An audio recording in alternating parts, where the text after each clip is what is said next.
آج کی ویڈیو میں ہم آپ کو ایک ایسی قوم کے بارے میں بتائیں گے جو بڑے طاقتور لوگ تھے۔ کیوں انہوں نے اپنے نبی کی بات نہ مانی اور کیوں ان کے لیے پہاڑ سے اونٹنی پیدا کی گئی اور انہوں نے اس اونٹنی کو کیسے بے دردی کے ساتھ قتل کر دیا۔ ان سب باتوں کو جاننے کے لیے ویڈیو کو آخر تک ضرور دیکھیں۔ پیارے دوستو، آج سے تقریباً 4000 سال پہلے حجاز مقدس اور تبوک کے درمیان ایک قوم آباد تھی جسے قوم سمود کہا گیا ہے۔ جہاں یہ رہتے تھے وہ پہاڑی علاقہ تھا۔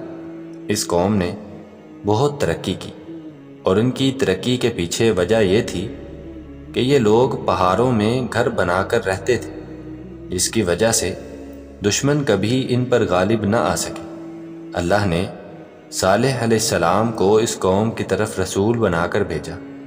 صالح علیہ السلام نے اپنی قوم کو دعوت دی اور اللہ کی طرف بلایا، لیکن قوم والوں نے ماننے سے انکار کر دیا۔ ان کے نہ ماننے کے باوجود صالح علیہ السلام نے اپنی دعوت کو جاری رکھا۔ پھر آخرکار ایک دن قوم والے صالح علیہ السلام کے پاس آئے اور کہنے لگے، اگر آپ سچے نبی ہیں تو اس پہاڑ سے ایک اونٹنی کو نکال کر دکھائیں۔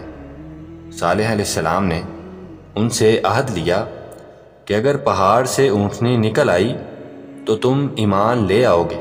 ساری قوم نے وعدہ کر لیا تو اللہ کے حکم سے پہاڑ پھٹا اور اس میں سے ایک اونٹنی نکل آئی۔ یہ دیکھ کر قوم میں سے کچھ لوگ ایمان لائے اور باقی لوگوں نے ایمان لانے سے انکار کر دیا۔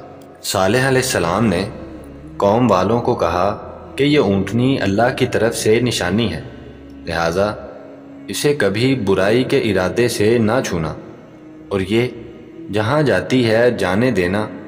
یہ جہاں سے چاہے چارہ کھائے، جہاں سے چاہے پانی پیے، تم لوگ اسے کچھ نہ کہنا۔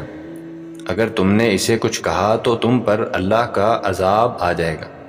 کچھ دن تو قوم سمود نے اس اونٹنی کو برداشت کیا، پھر ایک شخص نے اس اونٹنی کے چاروں پاؤں کاٹ دیے اور اسے بڑی بے دردی کے ساتھ قتل کر دیا، اور اپنے نبی صالح علیہ السلام کے پاس آئے اور کہنے لگے، اب ہم نے اونٹنی کو مار دیا ہے، اب وہ عذاب لے کر آؤ جس کا تم ہمیں کہتے تھے۔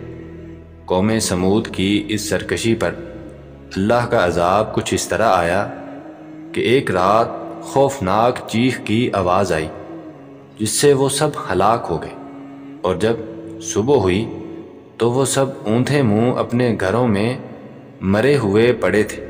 اس طرح اللہ نے اس نافرمان قوم کو ہلاک کر دیا اور لوگوں کے لیے عبرت کا نشان بنا دیا۔